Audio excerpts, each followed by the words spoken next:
निज सेवक तारक रंजि विधुम विधुताहितहुं कृत सिंह वरम।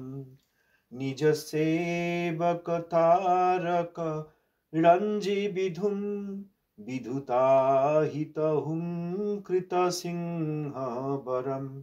वर्णागत बालिश छन्दपदं प्रणमामि सदा प्रभुपादपदं।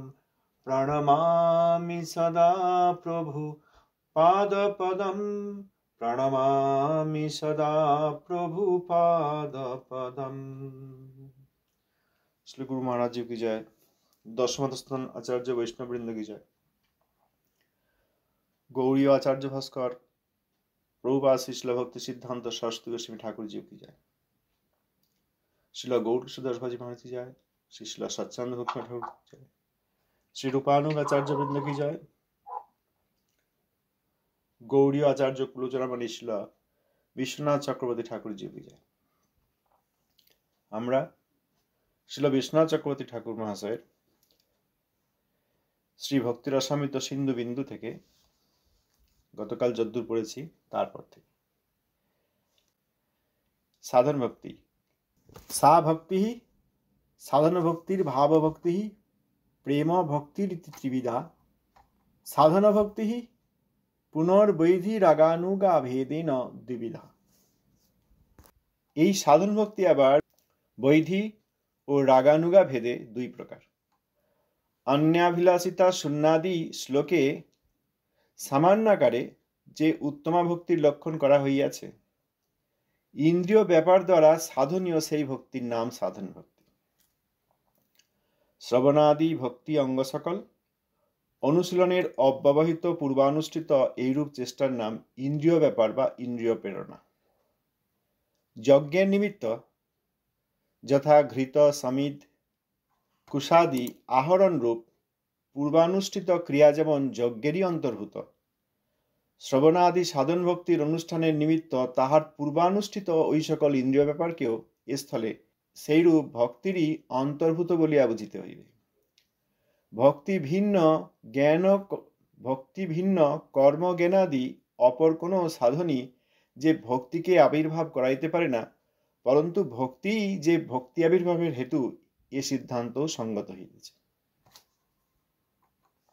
শ্রবণাদি ভক্তি অঙ্গ সকল অনুশীলনের ঠিক আগেই যেসব ইন্দ্রিয় চেষ্টা বা ইন্দ্রিয় প্রেরণা সেইগুলো ভক্তির অন্তর্গত।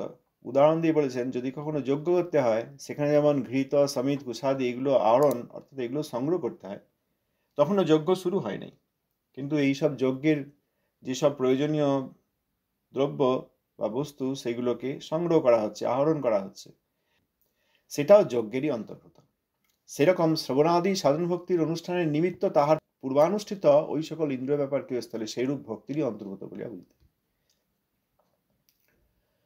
আর এই কর্মজ্ঞান ইত্যাদি দ্বারা ভক্তি লাভ হয়, এটা কখনোই সম্ভব নয়। ভক্তির দ্বারাই ভক্তি অর্জিত হয়, এই সিদ্ধান্ত সঙ্গত। এরপর শ্রীল চক্রবর্তী ঠাকুর বলছেন, ভাব ভক্তির অনুভাব বা কার্যরূপ অবস্থাতে শ্রবণ কীর্তনাদি অঙ্গ সকলকে সাধন ভক্তি বলিয়া ব্যবহার করা যায় না, ভাব ভক্তি বলিয়াই ব্যবহার করা হয়। তাহাই নিবারণের নিমিত্ত মূলে সাধ্য ভাবা এই বিশেষণটি প্রয়োগ করিয়াছেন। যদ্বারা ভাব সাধ্য হয় তাহার নাম সাধ্য ভাবা। সাধন ভক্তি ভাব ভক্তির আবির্ভাব করাইয়া থাকেন। সুতরাং যে ভক্তিতে ধর্ম অর্থ কাম মোক্ষ রূপ অন্য পুরুষার্থ সাধিত হইয়া থাকে, সে ভক্তিকে এই সাধন ভক্তি সংজ্ঞা হইতে পরিত্যাগ করিয়াছেন। যেহেতু ভক্তি ভিন্ন অন্য কামনার গন্ধমাত্র যাহাতে নাই, সেই উত্তমা ভক্তির প্রসঙ্গই এ স্থলে আরম্ভ করা হইয়াছে। সাধন ভক্তির দ্বারা সাধ্য হয় বলাতে ভাব ভক্তি কৃত্রিম হইয়া পড়িল। অতএব এই অনিত্য ভাব ভক্তি আবার পরম পুরুষার্থ বস্তু কিরূপে হইবে? এই আশঙ্কা পরিহারের নিমিত্ত বলিতেছেন, নিত্যেতি, ওই ভাব নিত্যসিদ্ধ পরিকরগণ হইতে আসিয়া স্বয়ং আবির্ভূত হইয়া থাকেন। এই ভাব শব্দটিকে উপলক্ষণ রূপে প্রয়োগ করিয়াছেন। এজন্য ভাব শব্দে ভাব ভক্তির অনুভাব বা কার্যরূপ শ্রবণ কীর্তন আদিও গ্রহণ করিতে হইবে। শ্রীকৃষ্ণ যেমন বসুদেব গৃহে অবতীর্ণ হইয়াছিলেন, কিন্তু বসুদেব মহাশয় শ্রীকৃষ্ণকে জন্মাইয়াছিলেন এমত নহে। সেইরূপ যাহারা এই নিত্যসিদ্ধ শ্রবণ কীর্তন আদি অঙ্গ সকল অনুষ্ঠান করিতে প্রবৃত্ত হন, তাহাদের কর্ণ ও জিহ্বাদি ইন্দ্রিয়সমূহে শ্রবণ কীর্তনাদি অঙ্গ সকল স্বয়ংই প্রকাশ পাইয়া থাকেন, যেহেতু ভক্তিকে শ্রী ভগবানের শক্তি বিশেষের বৃত্তি বিশেষ রূপে অগ্রে অর্থাৎ ভাব ভক্তি প্রসঙ্গে নিরূপণ করা হইবে। যদ্বারা ভাব সাধ্য হয় তাহার নাম সাধ্য ভাবা। সাধন ভক্তি ভাব ভক্তির আবির্ভাব করাইয়া থাকেন। সুতরাং যে ভক্তিতে ধর্ম অর্থ কাম মোক্ষ রূপ অন্য পুরুষার্থ সাধিত হইয়া থাকে, সে ভক্তিকে এই সাধন ভক্তি সংজ্ঞায়িতে পরিত্যাগ করিয়াছেন। ভক্তি অনুষ্ঠানে ধর্ম অর্থ কাম বা মোক্ষরূপ যে চতুর্বর্গ পুরুষার্থ সেটা সাধন হয়, তখন তাকে আর সাধন ভক্তি বলা হয় না। অতএব সাধকের মধ্যে যদি যে আমার ধর্ম অর্থ কাম বা মোক্ষ এইসব চাই, এই ধারণা থাকে, তাহলে সেইটা আর সাধন ভক্তি নয়। কারণ সেখানে ধর্ম অর্থ কাম মোক্ষের জন্য কারোর মুক্তি পিপাসা থাকতে পারে, কারোর অর্থ পিপাসা থাকতে পারে, কারোর বিভিন্ন রকম ফলভোগ কামনা থাকতে পারে, এবং এই যে প্রাকৃত ধর্ম, এই প্রাকৃত ধর্মের ধার্মিক হওয়ার ইচ্ছা থাকতে পারে। এইগুলো থাকলে আর সেটা সাধন ভক্তিই নয়। অতএব সাধন ভক্তিও দুর্লভ। ভক্তি যেহেতু সুদুর্লভ, অতএব সেই ভক্তির জন্য অনুষ্ঠান যে সাধন ভক্তি, তাও সচরাচর এই জগতে দেখা যায় না। যেহেতু ভক্তি ভিন্ন অন্য কামনার গন্ধমাত্র যাহাতে নাই, সেই উত্তম ভক্তির প্রসঙ্গ এই স্থলে আরম্ভ করা হইয়াছে। অন্নাবিলাসতা শূন্য। অতএব এই ধর্ম অর্থ কাম মোক্ষ এই অন্নাবিলাস থাকলে সেটা আর সাধন ভক্তি নয়। আবার বলছেন, সাধন ভক্তির দ্বারা সাধ্য হয় বলাতে ভাব ভক্তি কৃত্রিম হইয়া পড়িল। মানে যেন এই বস্তুটা নাই, তৈরি করা হচ্ছে। ভাব ভক্তি সাধকের অন্তরে এখন নাই, এইটা তৈরি হচ্ছে সাধন ভক্তির দ্বারা, তাহলে কৃত্রিম হয়ে যাচ্ছে। কোনো কিছু যদি না থাকে আর সেটা উৎপাদন করা হয়, তাহলে কৃত্রিম হয়ে যাচ্ছে। এই জন্য শ্রীল চক্রবর্তী ঠাকুর বলছেন, প্রশ্ন রাখছেন, অতএব এই অনিত্য ভাব ভক্তি আবার পরম পুরুষার্থ বস্তু কি রূপে হইবে? সাধন ভক্তির দ্বারা উৎপাদিত হবে হৃদয়ে, এই যদি ধারণা থাকে, তাহলে ভাব ভক্তি তো কৃত্রিম হয়ে পড়লো, তাহলে পরম পুরুষার্থ কি করে হবে? যা নিত্য তাই তো পরম পুরুষার্থ হবে। এই আশঙ্কা পরিহারের জন্য শ্রী চক্রবর্তী ঠাকুর ব্যাখ্যা করে বলছেন, নিত্যেতি, অর্থাৎ এই ভাব নিত্য সিদ্ধ পরিকর থেকে আসেন। উদাহরণ দিয়েছেন যে কৃষ্ণ বসুদেবের পুত্ররূপে আবির্ভূত হয়েছেন। শ্রীকৃষ্ণ বসুদেব গৃহে অবতীর্ণ হয়েছেন।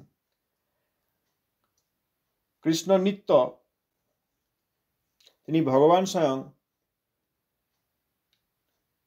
তার জন্ম হয় নাই, তাকে কেউ জন্ম দেন নাই, তিনি স্বয়ংই আবির্ভূত হয়েছেন। সেই রকম ভাবও নিত্যসিদ্ধ বস্তু। শ্রবণ কীর্তনাদিও নিত্যসিদ্ধ। এই নিত্যসিদ্ধ শ্রবণ কীর্তন অনুশীলন করলে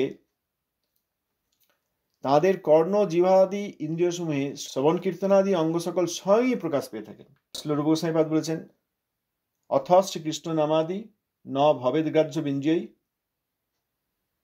সেই শ্লোকে যে শ্রবণাদি ইন্দ্রিয়ে স্বয়ংই আবির্ভূত হয়ে থাকেন। সুতরাং তাহাদের কর্ণ জিহ্বাদি ইন্দ্রিয় সমূহে শ্রবণ কীর্তনাদি অঙ্গ সকল স্বয়ংই প্রকাশ পাইয়া থাকেন। যেমন কৃষ্ণ স্বয়ংই আবির্ভূত হন। বসুদেব তা কৃষ্ণকে জন্ম দিয়েছিলেন তা নয়, তিনি জন্মাইয়াছিলেন এরকম নয়। সেরকম জীব কীর্তন করে নিচ্ছে বা কান ভগবানের নাম শুনে নিচ্ছে, এটা সম্ভব নয়। ভগবানের নাম জিহ্বায় উদিত হবেন, ভগবানের নাম কর্ণে উদিত হবেন, তখন সেইটা শ্রবণ কীর্তন হবে। কারণ এই শ্রবণ কীর্তন নিত্যসিদ্ধ অঙ্গ, ভক্তিও নিত্যসিদ্ধ। শ্রী চক্রবর্তী ঠাকুর বলছেন, যেহেতু ভক্তিকে শ্রী ভগবানের শক্তি বিশেষের বৃত্তি বিশেষ রূপে অগ্রে অর্থাৎ ভাব ভক্তি প্রসঙ্গে নিরূপণ করা হয়। এরপর প্রেমাবির্ভাবের ক্রম। প্রেম আবির্ভাবের ক্রম। প্রেম আবির্ভাবের বহু ক্রম আছে। তন্মধ্যে যেটি প্রায়িক অর্থাৎ সকল স্থলেই দেখিতে পাওয়া যায়, সেই ক্রমটি এই স্থলে বর্ণিত হয়েছে। যথা ভগবদ বহির্মুখতা দোষে দূষিত জীব সংসার সাগরের অনন্ত প্রবাহে পতিত হইয়া অনন্তকাল যাবৎ ভ্রমণ করিতেছে। শ্রী ভগবানের অনুগ্রহে যখন সেই জীবের সংসার ক্ষয়োন্মুখ হয়, তখন ভগবত ভক্তের সঙ্গ লাভ ঘটে। এইরূপে প্রথম সাধুসঙ্গ লাভ হইলে সেই সাধু মুখে ভক্ত, ভক্তি ও ভগবান এই তিনের মাহাত্ম্যপূর্ণ শাস্ত্র শ্রবণ করিবার সৌভাগ্য জন্মে। প্রথম সাধু সঙ্গে ভগবানের ভক্তের সঙ্গ লাভ ঘটে। প্রথম যখন সাধু সঙ্গ হয়, তখন এই শাস্ত্র শ্রবণ করার সৌভাগ্য হয়। ভক্ত, ভক্তি ও ভগবান এই মাহাত্ম্যপূর্ণ শাস্ত্র, সেই শাস্ত্র শ্রবণ দ্বারা শ্রদ্ধার আবির্ভাব হয়। শ্রদ্ধা শব্দের অর্থ শ্রী ভগবত গীতাদি শাস্ত্রসমূহের অর্থের প্রতি বিশ্বাস। অর্থের প্রতি বিশ্বাস, হ্যাঁ, শ্রীমদ ভগবত গীতা ইত্যাদি শাস্ত্রে যা আছে সব সত্যি, একদম ঠিক, পূর্ণ বিশ্বাস। প্রথম সাধু সঙ্গে শ্রদ্ধার আবির্ভাব। এরপর বলছেন, শ্রদ্ধা উৎপত্তির পর যখন দ্বিতীয়বার সাধুসঙ্গ লাভ ঘটে, তখন হইতে ভজনের রীতি শিক্ষা আরম্ভ হয়। প্রথম সাধুসঙ্গে শ্রদ্ধা, তারপরে যখন আবার শ্রদ্ধা হওয়ার পর যখন সাধুসঙ্গ হয়, তখন সাধু যা বলছেন শ্রীমদ ভগবত গীতা আদি শাস্ত্র থেকে সব সত্যি, এই বিশ্বাস নিয়ে শ্রদ্ধা নিয়ে শুনছেন, তখন ভজনের রীতি শিক্ষা লাভ হয়। অতএব শ্রদ্ধা, সাধুসঙ্গ, ভজনক্রিয়া। প্রথম সাধুসঙ্গে শ্রদ্ধা, তারপর শ্রদ্ধার সঙ্গে যখন সাধুসঙ্গ হয়, তখন ভজনক্রিয়া শুরু হয়। যেন বলছেন তখন হইতে ভজনের রীতি শিক্ষা আরম্ভ হয়। ইহার পর হইতে শ্রী গুরুচরণাশ্রয়াদি ভজনক্রিয়া সকল প্রকাশ পাইতে থাকে। ভজন করিতে করিতে পরে অনর্থ নিবৃত্তি ঘটে।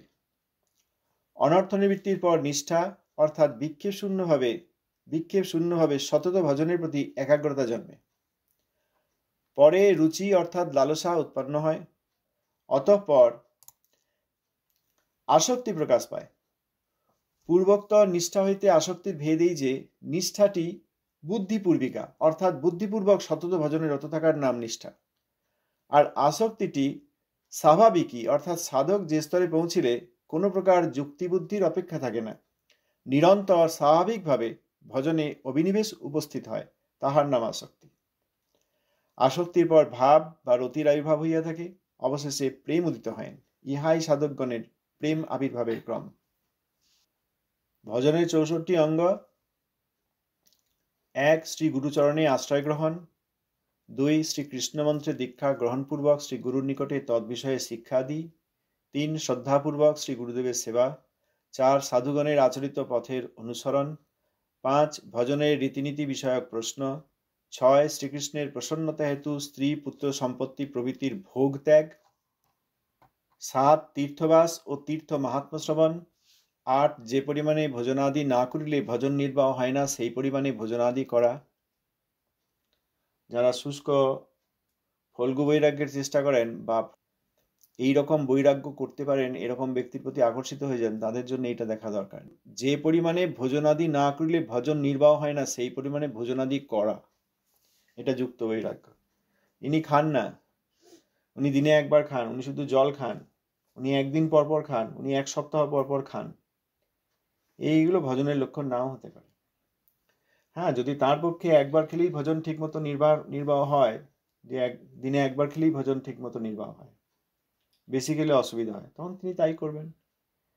কিন্তু সেই বৈরাগ্যকে অনুকরণ করার কোনো প্রয়োজন নেই। ততটাই প্রসাদ গ্রহণ করতে হবে যাতে ভজনে অসুবিধা না হয়। কম খেতে বলেন নাই। যে পরিমাণে ভোজনাদি না করলে ভজন নির্বাহ হয় না, সেই পরিমাণে ভোজনাদি করা, এটা যদি না করা হয়, তাহলে 64 ভজনাঙ্গের একটাতে আমরা উদ্দেশ্য প্রণীতভাবে আমাদের পদস্খলন হচ্ছে। আমি কম খাবো, কম খেয়ে দুর্বল হবে, কম খেয়ে ঘুম আসবে, কম খেয়ে শরীর বিকল হবে আস্তে আস্তে, আমি কম খাবো, এটা 64 ভজনাঙ্গের অন্তর্গত নয়। বরং যে পরিমাণে প্রসাদ আদি গ্রহণ করলে ভজন সঠিক রূপে নির্বাহ হয়, সেই পরিমাণে প্রসাদ গ্রহণ করতে বলেছেন। 9. একাদশী ও জন্মাষ্টমী প্রভৃতি ব্রত সকলের অনুষ্ঠান। 10. অশ্বত্থ, তুলসী, আমলকি প্রভৃতি বৃক্ষের ও গো ব্রাহ্মণ বৈষ্ণবের যথোচিত সম্মান করা। এই 10টি অঙ্গ ভক্তিমার্গের উপক্রম স্বরূপ সর্বাগ্রে গ্রহণীয়। ভক্তিমার্গের উপক্রম প্রথম 10। পরবর্তী 10টি বর্জনীয়। 1. ভগবত বহির্মুখ ও অবৈধ স্ত্রীসঙ্গী অসাধু জনসকলের সংসর্গ পরিত্যাগ। অসাধু জন, আমরা অনেক ক্ষেত্রে এই মানবেতর প্রাণীর হত্যা করে মাংস আদি খায়, এইরকম তথাকথিত আত্মীয় পরিজনদেরকে, দেহ সম্বন্ধিত তাদেরকে আমরা দেখি অনেকেই পরিত্যাগ করেন। মাসি পিসি কাকা ভাই বোন জ্যাঠা সব পরিত্যাগ করে আসে। তারপরে এই অসাধুর সঙ্গ করে, তিলক সেবা আছে, গায়ে রঙিন কাপড় আছে, তার হৃদয়ে ভক্তি আছে কি না আছে, তার মধ্যে ধর্মার্থ কাম মোক্ষের বাসনা আছে কি না আছে, তার কি উদ্দেশ্য, এইসব না দেখেই মহারাজ এই দণ্ডধারী, এই ব্রাহ্মণ বংশে জন্ম হয়েছিল, বা এই গৈরিক বসন, ভালো তিলক সেবা করে, এই সব দেখে, এই দেখেই বাস ইনি সাধু, তাদের সঙ্গ করেন। এখানে বলা আছে ভগবত বহির্মুখ ও অবৈধ স্ত্রীসঙ্গী অসাধু জনসকলের সংসর্গ পরিত্যাগ। ভগবত বহির্মুখদের অবৈধ স্ত্রীসঙ্গী এবং অবৈধ পুরুষ সঙ্গী। অবৈধ স্ত্রী সঙ্গী সম্বন্ধে আমরা অন্যত্র পড়েছি, যেখানে বৈদিক রীতি আচার, বিবাহ ইত্যাদির বাইরে যে সঙ্গ, সেটা ত্যাগ করতে বলেছেন। আবার বৈবাহিক সম্পর্কে আবদ্ধ এইরকম স্বামী স্ত্রীর মধ্যে যদি অধিক প্রগাঢ় আকর্ষণ থাকে, তাহলে সেটাও সঙ্গ হচ্ছে, এই কথা বলেছেন। আর অসাধু জন সকলের সংসর্গ পরিত্যাগ। একটা কথা আজকাল প্রচুর দেখা যায় যে ওই মন্দিরে যাওয়া হয় না, এই মন্দিরে যাওয়া হয় না, ওটা আলাদা মহারাজের মঠ, এটা অন্য মঠ, আমাদের মঠ নয়। এটা ভুল ধারণা। সব যারা প্রভুপাদের অনুগত সব আমাদের একই মঠ, অফিস আলাদা হতে পারে। আবার কেউ কেউ বলেন ওনার সঙ্গে কেন কথা বলছেন, জানেন না উনি আমাদের গুরুদেবের অবমাননা করেন। এসব বিষয়ে দেখার বস্তু আছে। অবশ্যই গুরুদেবের অবমাননাকারীর সঙ্গ করতে নেই, কিন্তু প্রথমেই দেখতে হবে যাকে গুরুপদে বরণ করা হয়েছে তিনি গুরুদেব হওয়ার যোগ্য কিনা, তিনি কলির দূত কিনা, তিনি বৈষ্ণব অপরাধী কিনা, তিনি প্রভুপাদের চরণে অপরাধী কিনা, তিনি প্রভুপাদের গণের প্রতি বিদ্বেষ ভাব রাখেন কিনা, এইসব দেখলে তাকে গুরু বলে বরণ করা যায় না। আবার বলবে এই আমাদের গুরু ভাই গুরুবন, একটা দল গঠন হয়, এই আমাদের সব গুরু ভাইদের দল, এই আমাদের গুরুবনদের দল। এরও কোনো প্রয়োজন নাই। যদি কেউ গুরুদেবের শাসন না মানেন, সত্যিকার শিষ্যত্ব গ্রহণ না করেন, তিনি গুরু ভাইই নন, তিনি গুরুবনই নন। অতএব এখানে এই গুরু ভাই গুরুবন আমাদের গুরুদেবের দল, আমাদের মন্দিরের দল, এই ভক্তির মধ্যে দলবাজি নাই। কলি এইসব দলের প্রবর্তন করে। যেখানে শুদ্ধা ভক্তি সেখানেই সম্মান করতে হবে, আর যেখানে শুদ্ধা ভক্তির অভাব সেখানেই পরিত্যাগ করতে হবে।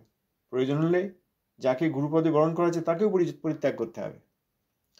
প্রয়োজন হলে যাদের সঙ্গে এখন ভালো সম্পর্ক আছে, ভক্ত বলে মনে করা হচ্ছে, তাদের মধ্যে যদি এই বৈষ্ণব অপরাধ, প্রভুপাদ বিরোধিতা, গৌড়ীয় আচার অনুষ্ঠানের বিরোধিতা, বিশেষ করে গুরুতুল্য ব্যক্তি, গুরুদেবের পর্যায়ের ব্যক্তি, শিক্ষাগুরু, বিশেষ বৈষ্ণব, প্রভুপাদের গণ, তাদের প্রতি অবমাননা থেকে তাদেরকে পরিত্যাগ করতে হবে। মুখ দেখা বন্ধ করা দরকার। কথা বলা, পয়সা দেওয়া, হাসি ঠাট্টা করা, তার সঙ্গে তীর্থাদি ভ্রমণ, এগুলোর কোনো লাভ, এগুলো অপরাধজনক। এখানে বলছেন অসাধু জনসকলের সংসর্গ পরিত্যাগ।